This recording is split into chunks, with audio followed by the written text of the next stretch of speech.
سمع الله لمن حمده ربنا لك الحمد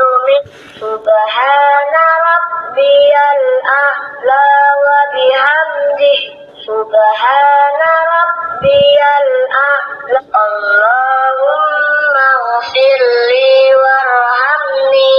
واجبرني واهدني وارزقني التحيات المباركات الصلوات الطيبات التحيات المباركات الصلوات الطيبات لله السلام عليكم ورحمة الله السلام عليكم ورحمة الله